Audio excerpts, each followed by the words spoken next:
అధిక బరువు అనేక సమస్యలకు కారణం. సాహితీ యోగా ఆన్లైన్ క్లాసులో జాయిన్ అవ్వండి. ఒకవైపు భారతదేశం సరిహద్దుల్లో పాకిస్తాన్ లాంటి దేశాలతో పోరాడుతూ ఉంటే మరోవైపు భారతదేశం లోపల అంతర్గతంగా కొంతమంది శత్రువులు పాకిస్తాన్ కమ్ముడుపై రహస్యాలను పాకిస్తాన్కు చేరవేస్తున్న ఒక సంచలనమైన ఘటన బయటపడింది. జ్యోతి మల్హోత్రా అనే ఒక ఫేమస్ యూట్యూబర్ ఇన్ఫ్లుయెన్సర్ ఇవాళ పాకిస్తాన్కు మన ఎయిర్ బేస్లకు సంబంధించిన సమాచారాన్ని వీడియోలతో సహా అందిస్తున్న ఘటనను గుర్తించారు. దీనికి సంబంధించి పాటుగా వివి లక్ష్మీనారాయణ గారు ఉన్నారు. ఆయన స్పందన తీసుకుందాం. సార్, ఎట్లా చూడాలి సార్ ఈ అంశం? చాలా ప్రమాదకరం. ఎందుకంటే భారతదేశంలో ఉన్న భద్రతా సమాచారాన్ని వేరే వాళ్లకు అందజేయడం అంటే అది ఎస్పియోనాజ్ కింద వస్తుంది. అఫీషియల్ సీక్రెట్స్ యాక్ట్ వీటన్నిటికీ కూడా విరుద్ధంగా ఈ విధంగా ముఖ్యంగా నేను చూస్తున్నది ఈ మధ్య యూట్యూబ్ ఇన్ఫ్లుయెన్సర్స్ అని చాలామంది ప్రజల యొక్క వీక్నెస్ ఏదైతే ఉందో దాన్ని పట్టుకొని వాళ్ళను ప్రభావితం చేయడానికి ప్రయత్నిస్తున్నారు. ఇక్కడ కూడా హైదరాబాద్లో చూస్తే కొంతమంది యూట్యూబ్ ఇన్ఫ్లుయెన్సర్స్ బెట్టింగ్ అప్లికేషన్స్ను వాళ్ళు ప్రమోట్ చేయడం ఇలాంటివి కూడా మనం రీసెంట్గా చూసాం. అందువల్ల ప్రజలు అప్రమత్తంగా ఉండాలి.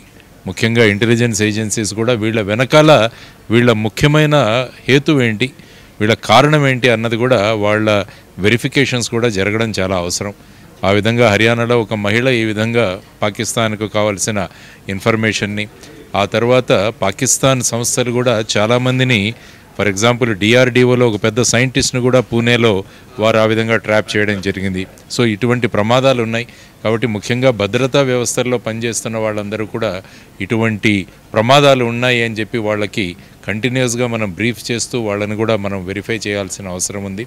కాబట్టి ప్రజలు కూడా ఈ యూట్యూబ్ ఇన్ఫ్లుయెన్సర్స్ వీళ్ళ ప్రభావంలో పడకుండా మన భారతదేశం గురించి, భారతదేశ చరిత్ర గురించి, భారతదేశం యొక్క గొప్పదనాన్ని గురించి మనం తెలుసుకుంటూ భారతదేశాన్ని పట్ల భక్తిభావాన్ని, గౌరవాన్ని పెంపొందించుకోవాల్సిన అవసరం చాలా ఉంది. కాబట్టి ప్రస్తుతం భారతదేశంలో ఆ విధమైన వాతావరణం ఆపరేషన్ సింధూర్ ద్వారా భారతదేశాన్ని మొత్తాన్ని ఒకటిగా చేసే ఒక మంచి పరిణామం జరిగింది. కాబట్టి దీన్ని ఇలాగే ప్రభుత్వాలు కొనసాగించాలి. ప్రజలు కూడా అన్ని భేదభావాలు మర్చిపోయి అందరం కలిసి మనం ఉండాలన్న ఒక భావనను తీసుకొస్తే బాగుంటుంది. ఇలాంటివి చాలామంది ఉన్నారు. అమ్మాయి ఒక్కటే కాదు, చాలామందికి ఈ రకంగా ఎరవేశారు అని చెప్పేసి కూడా చెప్తున్నారు. సార్, ఎట్లా గుర్తించవచ్చు? ఉండవచ్చు. కాబట్టి ఇప్పుడు ఈ ఇన్ఫర్మేషన్ మనకి ఏదైతే వచ్చిందో దాన్ని బట్టి ప్రజలు కూడా ఒకసారి ఇటువంటి చరిత్ర గలవారు, ఇటువంటి ప్రమోట్ చేస్తున్న వాళ్ళని, ఎందుకంటే నిఘా విభాగానికి కూడా ప్రజలందరూ కూడా సహకరిస్తే అప్పుడు ఏమవుతుందంటే ఇన్ఫర్మేషన్ త్వరగా వస్తుంది. కాబట్టి నిఘా సంస్థలు మాత్రమే పనిచేయాలన్న భావనలో ఎప్పుడూ ఉండకూడదు.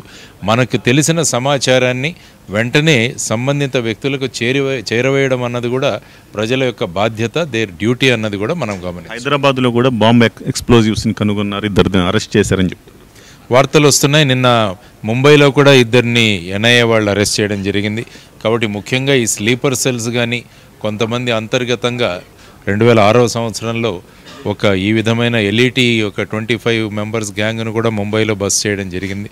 కాబట్టి ఇటువంటి ప్రమాదాలు పొంచి ఉన్నాయి. కాబట్టి అందరూ కూడా జాగ్రత్తగా ఉండి ఎవరి మీదైతే అనుమానాలు వస్తున్నాయో అటువంటి వాళ్ళ కదలికలన్నీ కూడా అనుమానాస్పదంగా ఉన్నప్పుడు వెంటనే పోలీస్ ఇన్ఫర్మేషన్కి లేకుంటే ఇంటెలిజెన్స్కి మనం చేరవేస్తే ఆ తర్వాత వ్యవహారాలు వాళ్ళు చూసుకుంటారు. ఇది నాకు సంబంధం లేదు, నేనెందుకు ఇరుక్కోవాలి అన్న భావాలు ఎప్పుడూ ఉంచకూడదు.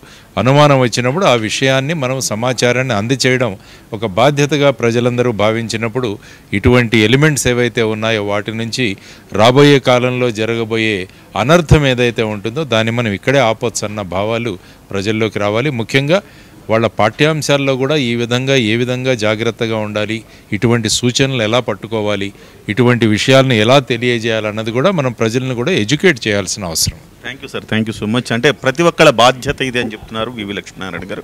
ముఖ్యంగా అంటే మన చుట్టుపక్కల గమనించే అంశాల పట్ల జాగ్రత్తగా ఉండాల్సిన అవసరం ఉంది. స్లీపర్ సెల్స్ ఇవాళ మరింత యాక్టివేట్ అయ్యే అవకాశం ఉంది. పాకిస్తాన్ని కోలుకోలేని దెబ్బ తీయటంతో ప్రతీకార చర్యగా స్లీపర్ సెల్స్ని యాక్టివేట్ చేసే ఒక ప్రమాదం కూడా పొంచి ఉంది. దాని నుంచి మనం బయటపడాలంటే మీ చుట్టుపక్కల వాళ్ళు ఏం చేస్తున్నారనే అంశాన్ని మీరు క్లియర్గా అబ్జర్వ్ చేసి వెంటనే కంప్లైంట్ చేయాల్సిన అవసరం ఉంది. జ్యోతి మల్హోత్రా లాంటి వాళ్ళు చాలామంది ఉండొచ్చు. యూట్యూబ్లో ఇన్ఫ్లుయెన్సర్స్గా పేరు పొంది డబ్బులు తీసుకుని పనులు చేసే వాళ్ళు ఉండొచ్చు. వాళ్ళందరినీ కూడా గుర్తించాల్సిన అవసరం అయితే ఉంది.